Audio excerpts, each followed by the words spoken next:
नमस्कार साथियों। मेरा नाम आयुष हर्ष है और आप देख रहे हैं सक्सेस एकेडमी, जहाँ पे हम यूजीसी नेट पेपर वन के यूनिट्स को कवर करते हैं। तो आज पहला यूनिट जो आप देख देख रहे होंगे स्क्रीन पे, ये है टीचिंग एप्टीट्यूड। और यूजीसी नेट में जो फर्स्ट पेपर होता है, उसमें से जो 10 यूनिट्स में से सबसे महत्वपूर्ण यूनिट में टीचिंग एप्टीट्यूड आता है। सबसे महत्वपूर्ण इसलिए नहीं कि इसमें मतलब ऐसा कि इसमें ज़्यादा सवाल पूछा जाए, लेकिन इसमें चूंकि ये बहुत थ्योरिकल होता है और सवाल तो उतना ही आता है जितना कि हर एक यूनिट में बटा हुआ है पाँच पाँच। लेकिन ये थ्योरिकल ज़्यादा है, इसलिए थोड़ा समझने में मुश्किल होती है लोगों को और इसमें से नंबर कट जाती है। तो हम कोशिश करेंगे कि बहुत आसान भाषा में आप तक इस पूरे यूनिट को, जो मेरी समझ है या जो हमने इस लेखनी के माध्यम से समझाने की कोशिश किया हूँ, वो आप तक पहुँच पाए। तो शुरू करते हैं। तो जैसा कि टीचिंग एप्टीट्यूड्स नाम से ही है कि शिक्षण से जुड़ा हुआ चीज़ों पे इसमें इस यूनिट में बातचीत की जा सकती है। शिक्षण से जुड़ा हुआ चीज़ जो भी हो, उस पे चर्चा पर चर्चा के लिए ये यूनिट जो है बनाई गई है। तो सबसे पहले तो हम यही जान लेते हैं कि शिक्षण क्या होता है। शिक्षण क्या होता है? सामान्यतः हम सब एक ऐसे बैकग्राउंड से आते हैं जहाँ पे हम शिक्षण को देखते हैं, समझते हैं, पढ़ते हैं और उसी पूरी प्रोसेस से होके अभी तक आप हम वीडियो बना रहे हैं और आप वीडियो देख रहे हैं। तो शिक्षण मोटा मोटी अगर देखा जाए तो ये एक प्रक्रिया है जहाँ पे शिक्षक और छात्र दोनों सीखते हैं। क्योंकि ज़्यादा जो वेटेज कह लीजिए, वेटेज अगर ज़्यादा देखा जाए तो बच्चों के बच्चों के इसमें होता है कि बच्चे बच्चे ज़्यादा सीखते हैं, लेकिन शिक्षक भी सीखते हैं उस पूरे चर्चा के दौरान, परिचर्चा के दौरान, जिसको हम लोग आगे चर्चा करेंगे। तो शिक्षण के कई अर्थ हो सकते हैं। हमने दो चीज़ों पे हमने बातचीत करने की कोशिश की है। पहला तो ये है कि मैं इसको थोड़ा सा शॉर्ट कर दूं।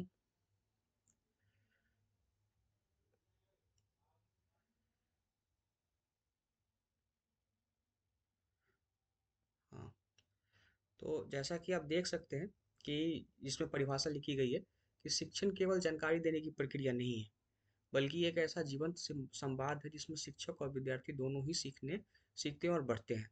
यह समाज की सोच, अनुभव और मूल्यों को एक पीढ़ी से दूसरी पीढ़ी तक पहुंचाने का माध्यम है।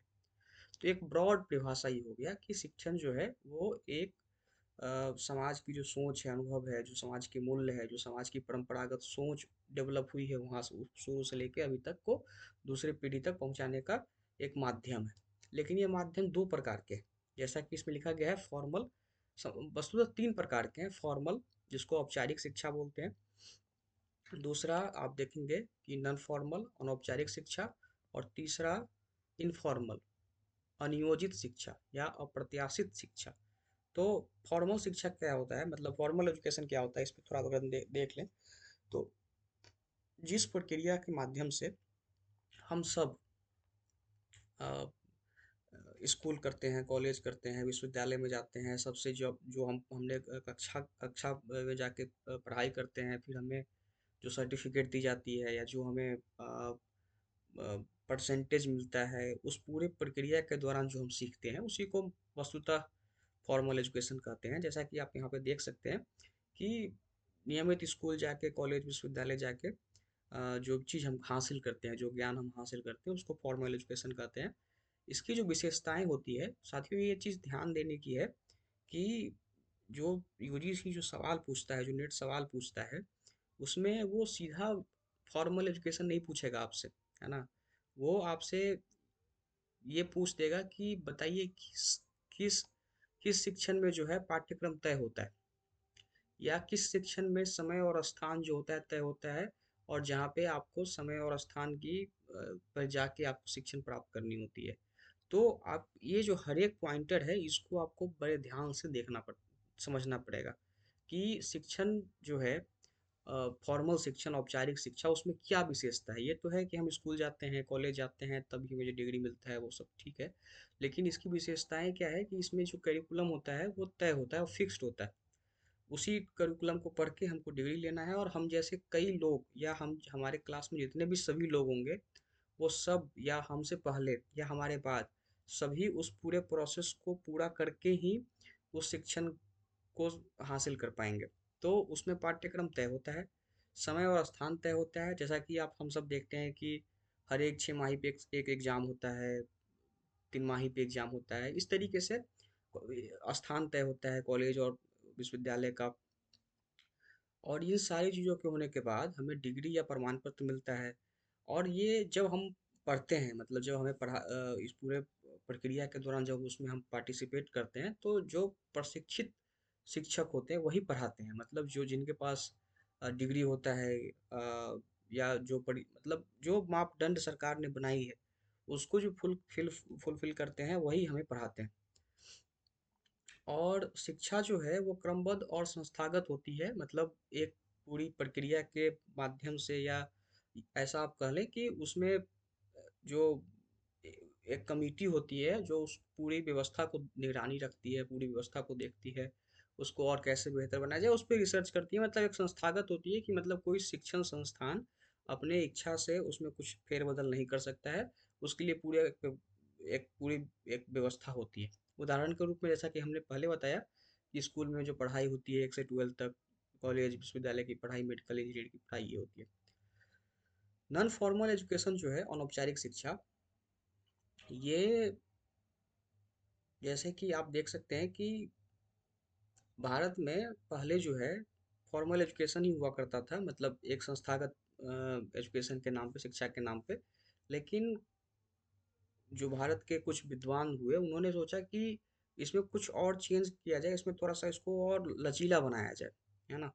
तो इसको लचीला बनाने के लिए इन्होंने क्या किया कि 1982 में ओपन यूनिवर्सिटी का इन्होंने कंसेप्ट शुरू किया, open school, open open education का, जिसमें क्या होता था कि आप कॉलेज या संस्थान में जाके नहीं पढ़ सकते हैं, आप घर पे भी बैठ के पढ़ सकते हैं, या घर पे भी आप उस डिग्री को हासिल कर सकते हैं कुछ पात्रता आप में अगर है, कुछ पात्रता के साथ। जैसे कि जैसा कि आप देखें ना कि जैसे हम सब में से कई बच्चे ऐसे होते हैं जो एमए ओपन से करते हैं, ओपन यूनिवर्सिटी से।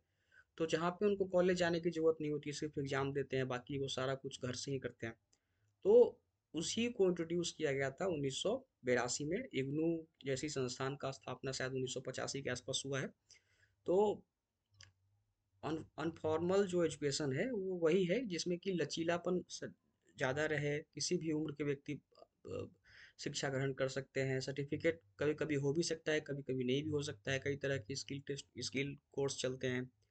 उद्देश्य आधारित शिक्षा होता है, जैसे कि सरकार किसी तरीके की साक्षरता मिशन कार्यक्रम शुरू कर दी, जिसमें कि हर एक व्यक्ति को उसमें शामिल होना है या भारत को साक्षर देश बनाना है। तो इस तरह का गतिविधि में फॉर्मल एजुकेशन की जो बाध्यता है वो कमज़ोर पड़ जाती है, क्योंकि फॉर्मल एजुकेशन की एक प्रक्रिया है कि आप 10th करेंगे, 12th करेंगे, फिर ग्रेजुएट होंगे।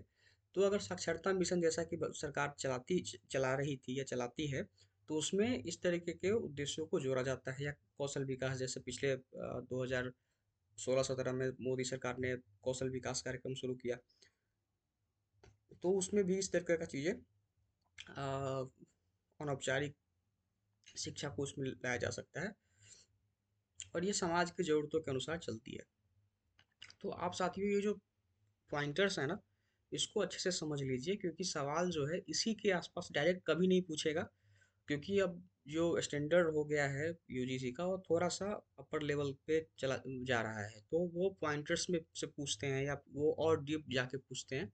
तो कम से कम अगर आप इन सारी चीज़ों को अगर देख लेंगे, समझ लेंगे, तो अगर इससे क्वेश्चन नहीं भी आएगा तो आप एलिमिनेट कर पाएंगे, आप उसको छांट पाएंगे कि भाई कौन सा चीज़ें किससे रिलेट करती है।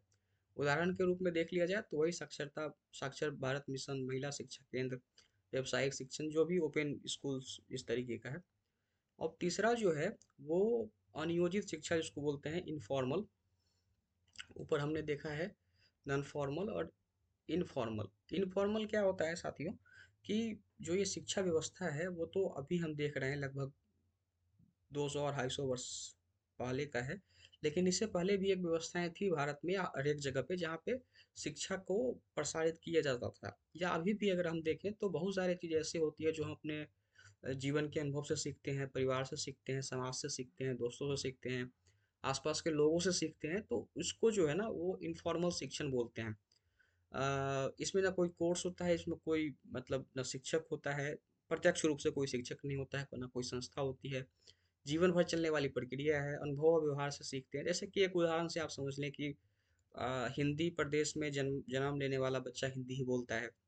तो क्यों बोलता है? इसलिए नहीं बोलता है कि वो स्कूल में जाके हिंदी सीखता है, इसलिए बोलता है कि वो परिवारों में सीखता है, वो अपने समाज में बैठता उठता है, वो अपने दोस्तों से बात करते हुए देखता है लोगों को, वो अपने घर के लोगों को बात करते हुए देखता है, तो धीरे धीरे सीखता है, बोलता है, समझता है। जैसा उदाहरण में भी आप देख सकते हैं, माता पिता से बोलता सुनना सीखना, है ना, खेती, खाना बनाना, जो भी चीज़ें हैं, जो भी सामाजिक रूप से एक सशक्त नागरिक बनने के लिए जो समाज की मापदंड है, उसके हिसाब से हम सीखते हैं, मूल्यांकन करते हैं। पूरी जो प्रक्रिया है उसमें हम सम्मिलित होके इस प्रोसेस को सीखते हैं। यही बहुत कारगर है समाज के लिए, हमारे लिए, सबके लिए। इसकी आप देखें कि सोशल मीडिया, टीवी आज के समय में बहुत बड़ा योगदान है, रेडियो के जानकारी पाना। तो अब इसको हम छोटा सा माइंड मैप के रूप में अगर हम इसको हम देखें कि याद करने के लिए क्या किया जाए, तो हमने एक टेबल बनाया है। आप टेबल के रूप में देख सकते हैं कि, एक मिनट, थोड़ा सा ना,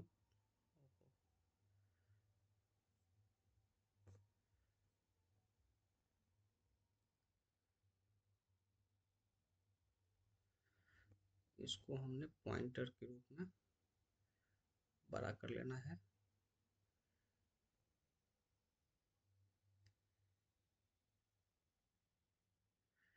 हाँ, तो आप अगर देखें सारणी के रूप में कि बस याद करना है, मतलब आप ऊपर जो हमने समझाया उसको एक चार्ट के माध्यम से हम उसको उसकी पूरा क्रक्स को हमने निकाल के यहाँ पे रखा है कि जो औपचारिक शिक्षा है उसकी जो व्यवस्था है वो स्कूल कॉलेज है, उसकी जो व्यवस्था है स्कूल कॉलेज है, सर्टिफिकेट मिलता है। इसकी जो व्यवस्था है वो स्कूल और यूनिवर्सिटी से मिलती है। इसकी जो प्रकृति है वो तय नियम वाली होती है, संरक्षित होती है। संरक्षित मतलब जिसकी में कोई गुंजाइश ना हो ज़्यादा उसमें फेरबदल करने की, तो ये इसकी विशेषता है। अनौपचारिक शिक्षण जो होती है, नॉन फॉर्मल, वो संस्थाओं के बाहर होता है। संस्थाओं के बाहर मतलब संस्थाओं से जुड़ा होता है, लेकिन अ, आप संस्थाओं से बाहर ही रह के सिर्फ एग्जाम वगैरह, एक जो छोटी सी पाबंदी होती है, वही सिर्फ एग्जाम के समय में ही होती है। कभी कभी सर्टिफिकेट भी इसमें दिया जाता है, सामान्यतः दिया ही जाता है। साक्षरता उदाहरण के रूप में साक्षरता केंद्र वगैरह जो आप देखते होंगे गांव में, कई तरह के सिलाई का या स्किल डेवलपमेंट का या इस तरीके का कई तरह का चीज़ आपको देखने को मिलेगा। इसकी जो प्रकृति होती है वो सामान्यतः फ्लेक्सिबल होती है और एक उद्देश्य से जुड़ा होता है कि हमें उस टारगेट को पूरा करना होता है। इनफॉर्मल जो है, जैसा कि हमने ऊपर समझा कि जीवन के अनुभवों से होता है, इसमें सर्टिफिकेट नहीं मिलता है क्योंकि इसमें कोई संस्था जुड़ी नहीं होती है। इसका जो उदाहरण है परिवार, समाज, मीडिया से हम सीखते हैं। स्वाभाविक और अनियोजित इसकी जो प्रकृति होती है कि हम इसमें सीखने की कोई ऐसी मतलब अ, अ, ऐसा हमको कोई नहीं बोलता है कि आपको सीखना है, या कुछ एक तय सीमा होती है हमको सीखना, मतलब एक आप सीखते ही रहते हैं, मतलब उसमें ना कोई बंधन होता है, ना कुछ बाध्यता होती है, ना उसमें आपको कुछ समाज आपको सिखा देती है। उसमें कोई एक प्रत्यक्ष सहभागिता जिसको बोलते हैं वो नहीं होता है। आप उसमें बस शामिल हैं अपने समाज में, तो आप सीख रहे हैं समाज की मापदंड, वैल्यू जो अभी आपके समाज का कल्चर है वो सब। तो इस तरीके से जो है वो ऊपर की सारी चीज़ों को हमने एक टेबल के माध्यम से संक्षिप्त में समझने की कोशिश की। अब जो है शिक्षण का जो उद्देश्य जो है, अब वो देख लिया जाए, क्योंकि ये बहुत बेसिक चीज़ें हैं, फिर भी इसको हम लोग एक बार चर्चा कर लेते हैं कि ये है क्या, और इस पे चूंकि यूजीसी कहीं से सवाल पूछ देती है, तो उस पे हम सही से कैसे मूल्यांकन कर पाएँ या एक भी सवाल हमसे छूटे ना। तो बेसिक उद्देश्य तो यही है कि छात्रों के व्यवहार में परिवर्तन लाना, क्योंकि शिक्षण का वही एक आधार है कि छात्रों के जो व्यवहार है, जो उनमें परिवर्तन लाना। खुद का अगर आप मूल्यांकन करें तो जो आप अभी हैं वो आज से 10 साल पहले नहीं होंगे। आपकी सोचन शक्ति में, आपकी व्यवहार में वो नहीं, आज के तुलनात्मक रूप से देखें तो वो आप उस स्तर पे नहीं होंगे जिस स्तर पे आप आज हैं। तो इसमें बहुत बड़ा भूमिका शिक्षण का भी है, आपके परिवेश का भी है। मतलब ओवरऑल देखा जाए तो शिक्षण का ही है, शिक्षण का जो तीनों भाग है उसका है।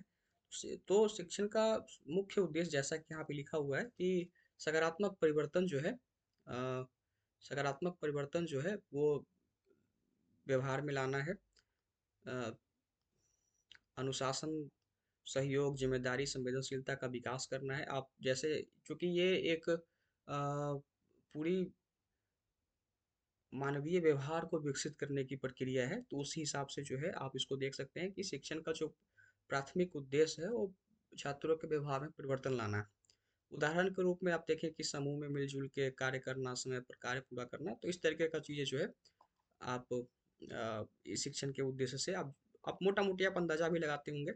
और इस तरीके का चीज़ है। छात्रों की सीखने की जो क्षमता है उसको सुधार करना, है ना। शिक्षक का कार्य केवल जानकारी देना नहीं है, बल्कि छात्रों को जो छात्र जो सीखते हैं उनकी जो सीखने की जो प्रकृति है उसको, उसकी जो जिज्ञासा है उसको विकसित करना, उसके सोचने की क्षमता को विकसित करना। अब जैसे एक उदाहरण से समझते हैं कि सामान्यतः ये माना जाता है कि जो ये धरती है, मतलब हमारे बोलचाल की जो कहानियां होती है उसमें माना जाता है कि धरती जो है वो नाग देवता पे टिकी हुई है ना। तो अब अगर कोई शिक्षक जो है क्लास में अगर बात करता है, भूगोल की चर्चा करता है, क्लास 7 क्लास 8 का, तो वो इस पे चर्चा तो नहीं करेगा। वो उसकी जो अभी तक की जो जो खोज खोज हुई है या जो सिलेबस में दिया गया है उस पूरे वैज्ञानिक तरीके से उस पर चर्चा करेगा। तो वही है कि शिक्षण का जो मतलब है सीधा कि जिज्ञासा, सोचने की क्षमता विकसित करना, कि अगर ऐसा है तो क्यों है, अगर ऐसा है तो क्यों है, अगर सूरज पूरब में उगता है तो क्यों सूरज पूरब में उगता है।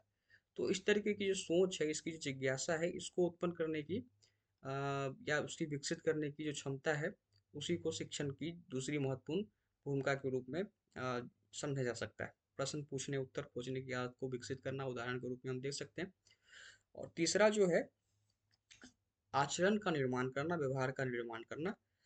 सत्य बोलना, गांधी जी की कहानी बहुत प्रसिद्ध है कि वो अ, एक बार राजा हरिश्चंद्र की वो नाटक देखने गए, उसके बाद उन्होंने कहीं झूठ नहीं बोला। तो वो भी एक शिक्षण ही है, समाज उसको सिखा रहा था। तो वो पूरी शिक्षण, औपचारिक हो अनौपचारिक हो, शिक्षण का एक उद्देश्य ये भी है कि ईमानदार बनाना, सम्मान, आत्मनियंत्रण करना समाज में, और समाज के उपयुक्त बनाना, है ना। सत्य बोलना, बड़ों का सम्मान करना। आप देखेंगे कि हर एक बच्चे को, हर एक समाज में ये हमेशा अपेक्षा की जाती है कि बच्चे जो हैं इस तरीके का चीज़ों को लेके आगे बढ़ें। तो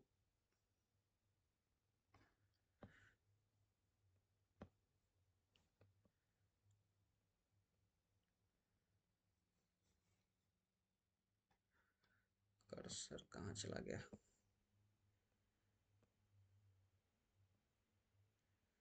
हाँ, तो अब जो है चौथा, अगर आप देखें तो ज्ञान की प्राप्ति भी एक महत्वपूर्ण इकाई है, क्योंकि हम सब ज्ञान की खोज के लिए ही कह लीजिए, या ज्ञान की खुद में विकास हो, इसके लिए हम सब शिक्षा की तरफ जाते हैं। मूल उद्देश्य के रूप में अगर आप देखें तो वही है विश्वासों का निर्माण। चूंकि शिक्षा जो है एक प्रक्रिया है जहाँ पे हमें नैतिक विकास, समाज के प्रति दृष्टिकोण विकसित होती है।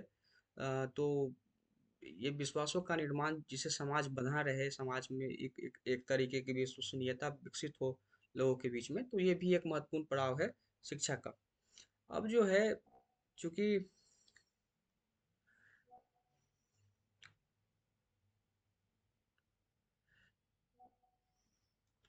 1 मिनट साथियों, मैसेज आ रहा है।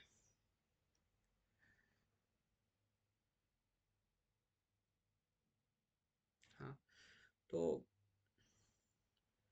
अब देखें कि शिक्षण की जो राजनीतिक वातावरण है वो वो उसको 2-3 भागों में बांटा गया है।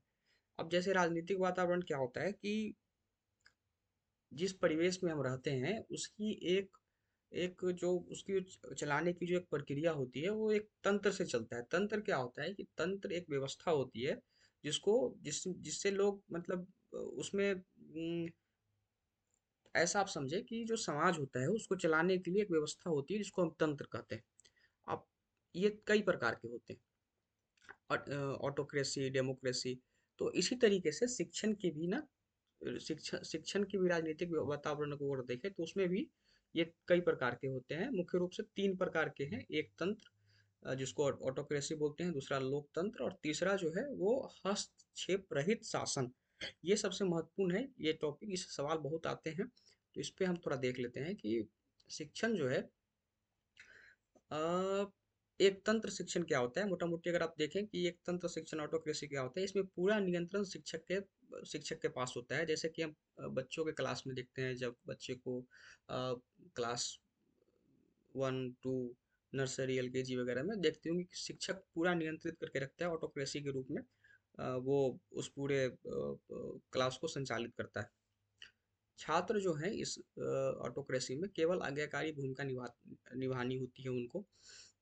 शिक्षक जो कहता है वही अंतिम होता है। मतलब स्वाभाविक है कि जब ऑटोक्रेसी आई, एक तंत्र शासन रहेगा, तो सिर्फ एक व्यक्ति ही जो बोलेगा वही सही होगा, और चूंकि शिक्षक उसमें प्रमुख है तो वही जो है अपनी बातों को कहता है, और वो अंतिम साबित होता है, जहाँ पे तर्क प्रश्न की कोई गुंजाइश नहीं होती है। ये शिक्षण प्रक्रिया अधिकारवादी हो जाती है। मतलब उसमें ये होता है कि आप जो शिक्षक बोलते हैं उसी को फॉलो करना होता है, अपने दिमाग से आप कुछ नहीं कर सकते हैं। ये चीज़ जैसे पुराने गुरुकुल जो पद्धति थी उसमें भी इस तरीके का चीज़ देखने को मिलता था, जहाँ पे गुरु ही सर्वोच्च, मतलब उनके पास ही सर्वोच्च शक्ति होती थी। वो जो चाहते थे वही होता था, बाकी और कोई गुंजाइश नहीं होती थी लोगों को अपनी बातों को रखने का। मोटा मोटी आप एक उदाहरण के रूप में आप समझ लें। दूसरा जो है लोकतांत्रिक व्यवस्था है, जहाँ पे शिक्षक और शिक्षार्थी होते हैं, दोनों के बीच में सहयोगात्मक वातावरण होता है, जहाँ पे दोनों एक दूसरे के साथ के विचारों का सम्मान कर सकते हैं, सहमति असहमति हो सकता है। विद्यार्थी अपने विचार को स्वतंत्र रूप से अनुमति मतलब रख सकता है उनके सामने। और इस व्यवस्था में ना सेल्फ डिसिप्लिन, हाँ, तो ये व्यवस्था बहुत मतलब एक स्वानुशासित आप कह सकते हैं कि अ, ये व्यवस्था जो है स्वानुशासित पर जोर देती है कि शिक्षक और विद्यार्थी दोनों जो है मिला जुला करके, मतलब उसमें किसी का वो जैसे इस पूरा इसमें था ना, अधिकारवादी अधिकारवादी व्यवस्था जो है लोकतंत्र में, लोकतांत्रिक व्यवस्था में, शिक्षण व्यवस्था में नहीं होती है। उदाहरण के रूप में आप देख सकते हैं कि जो आजकल की जो हम लोग जिस कक्षाएं पढ़ते हैं, वहाँ पे हम सवाल पूछ सकते हैं टीचर से, या आप भी अगर हमसे कुछ पूछना चाहें तो आप हमसे पूछ सकते हैं। तो ये एक लोकतांत्रिक व्यवस्था है। तीसरा जो है सबसे बेहतरीन, सबसे लचीली व्यवस्था के रूप में कहा जा सकता है कि हस्तक्षेप रहित शिक्षण। यहाँ पे जो शिक्षक है यहाँ मित्र, मतलब एक मित्र और मार्गदर्शक की भूमिका निभाता है। छात्रों को स्वतंत्र रूप से सीखने, सोचने और कार्य करने का अवसर दिया जाता है। शिक्षक केवल आवश्यक पढ़ने पर ही हस्तक्षेप करता है। तो इसमें भी जैसा कि आप उदाहरण के रूप में देख सकते हैं, जहाँ प्रोजेक्ट आधारित शिक्षण जो होता है जिसमें असेसमेंट वगैरह बनाना पड़ता है, तो जहाँ छात्र खुद दिशा तय करते हैं, है ना। तो अगर आप इसको मोटा मोटी आप देखें, तो फिर हमने उसको एक टेबल्स में हमने इसको बांटा है कि ऑटोक्रेसी जहाँ होती है, एक तंत्र जहाँ होता है, वहाँ नियंत्रण आदेश देने का वाला होता है ना। शिक्षक की भूमिका जो होती है वो नियंत्रक का होता है, जो सिर्फ वो आदेश देता है, उसमें कोई उससे कोई सवाल नहीं पूछ सकता है। शिक्षार्थी की जो भूमिका होती है वो आज्ञाकारी का होता है। और शिक्षण की जो प्रकृति होती है वो अधिकारवादी होती है, मतलब वो जो सिर्फ शिक्षक जो बोल दिया वही होगा। लोकतंत्र में क्या होता है कि शिक्षक की जो भूमिका होती है वो सहयोगी और मार्गदर्शक की होती है। शिक्षार्थी की भूमिका, जो छात्र होते हैं उनकी भूमिका सहभागी की होती है। और शिक्षण की जो प्रकृति होती है वो संवेदात्मक होता है। संवेदात्मक होता है मतलब कि दोनों एक दूसरे के परस्पर सहयोग से उस पूरी व्यवस्था को लेकर चलते हैं। हस्तक्षेप रहित जो शिक्षण होता है वो मित्रवत होता है, निरक्षक का भूमिका होता है, जहाँ पे शिक्षार्थी की भूमिका स्वतंत्र और सक्रिय होती है। और शिक्षण की प्रकृति जो होती है वो रचनात्मक और खुला होता है। तो एक अंतिम जो मुझे लगता है कि, हाँ, तो अब जो है इसमें जो है हम एक शिक्षण शिक्षण वातावरण के जो तीन प्रमुख भाग हैं, इस पे हम चर्चा कर लेते हैं। बेसिक आज हमारा समाप्त हो जाएगा, कल से हम इस पे और मॉडल पे चलेंगे, इसके जो शिक्षण मॉडल है उस वगैरह पे चलेंगे। बेसिक आज हम इसको समाप्त कर देंगे।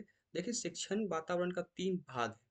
स्वतंत्र चर, जिसको हम लोग देखते हैं कि अ, जिसमें शिक्षक आते हैं, स्वतंत्र चर जो शिक्षक आते हैं, शिक्षक पढ़ाने की योजना बनाते हैं, कक्षा में अलग अलग तरीके से अपनाते हैं। तो शिक्षक जो है वो स्वतंत्र चर है, मतलब शिक्षक पे अगर ये सवाल कई बार यूजीसी के परीक्षा में आया है कि शिक्षक जो है क्या है, मतलब आप उसको स्वतंत्र चर में रखते हैं, आश्रय चर में रख सकते, क्या में रखते हैं। तो शिक्षक जो है ना, ये स्वतंत्र चर है, आप इसको ध्यान रखें कि शिक्षक शिक्षक जो है वो स्वतंत्र चर है।